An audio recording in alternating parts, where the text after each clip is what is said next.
Okay, let's talk more detail about the estimate tab screen.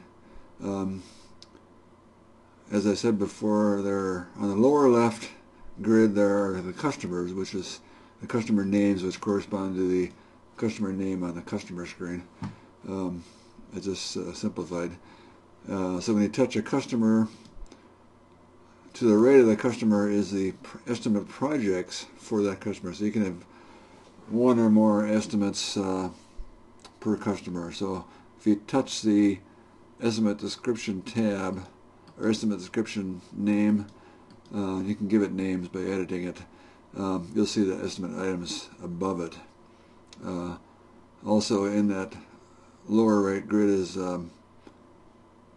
the date when the estimate was created, whether or not it's approved or not, and also the estimator person, which you assign from the My Company tab. So if you have more than one estimator, you may want to put their names on the My Company screen. When you touch the arrow there, it assigns it to the estimate. So it's a way to track who's doing which estimate, and if it's approved or not, and the date the estimate was created. And by the way, when you assign a new estimator, the date is changed on the day that you assign the estimator. So you can change the date by reassigning an estimator if you want to do that. Above is the items in the estimate, and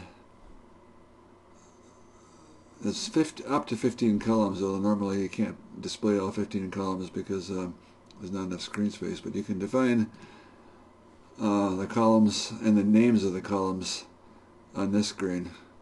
So if you touch define fields, you get this screen. Each one of these names can be renamed. You can edit the name and put a different in, or you can choose to use it or not use it.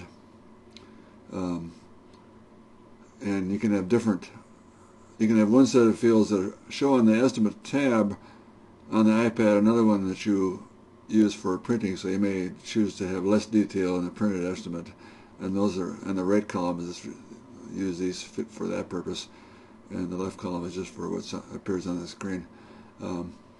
So this allows the estimate field or columns allows you to partition the estimate. If you have a fairly complex estimate, you may want to partition it by section or location of the job in the job site, and whether it's taxed or not, and all this information can be included or not included or renamed.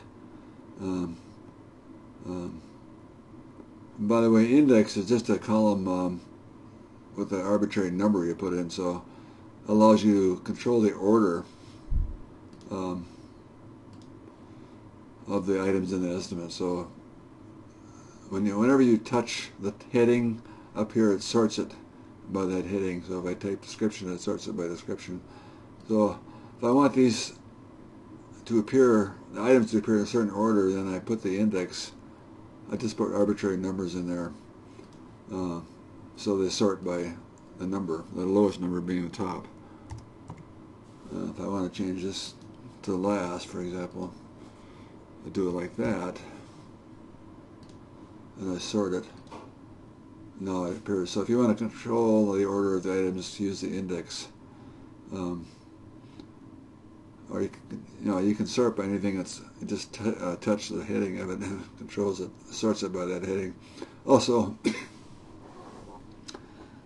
sometimes there may not be enough column space for a particular field.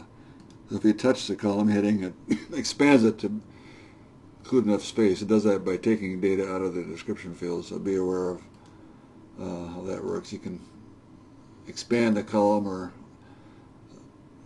narrow it down again by touching the heading, which sorts it and expands to fill make enough space for the text that's in there. Shortcuts, there's a dupe item, so you click the item that you want to dupe, and it makes another copy of it, and then you just edit it. This is just a data shortcut. You can duplicate or clone in a whole estimate. So if you pick an estimate touch the estimate, touch clone, select the customer, touch done, and that's all there is to it. Now you've got a new estimate. It's the same as another old one. Now you can, it may be possible just to use an existing estimate and then modify it slightly for another customer without having to create a whole new estimate. So this is the handy data shortcut. If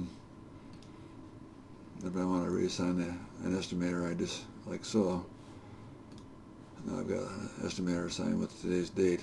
Those are some data shortcuts there.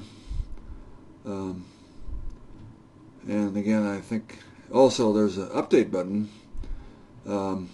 If at some point you've got a database of materials and parts and any pricing changes, you just go ahead and edit the pricing. And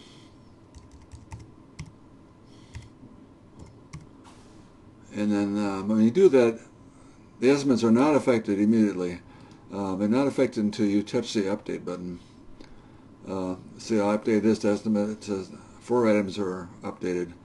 If I do it again, 0 items are updated. That means nothing has changed since the last time I updated it. So it's important to understand that when you change pricing and materials and labor, it doesn't immediately affect all estimates, only when you touch the update button. So that's probably what you want, because if you have an existing estimate and it doesn't change until you tell the program to change it, which I think is the way it should be.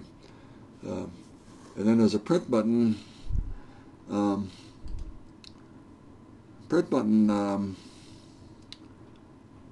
First of all, when you print, you can load,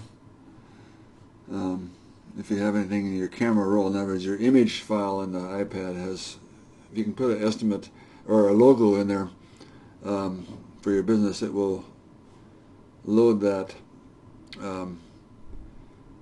into your printout. And we'll cover the printing in more detail later, but you can print to any kind of a AirPrint enabled printer, or you can email it using the print button as an email button. And you can change the name of the estimate. If you want to call them proposals or even invoices, you can do that. Just type this, whatever you want in there. Okay, I think that's enough on the estimate screen.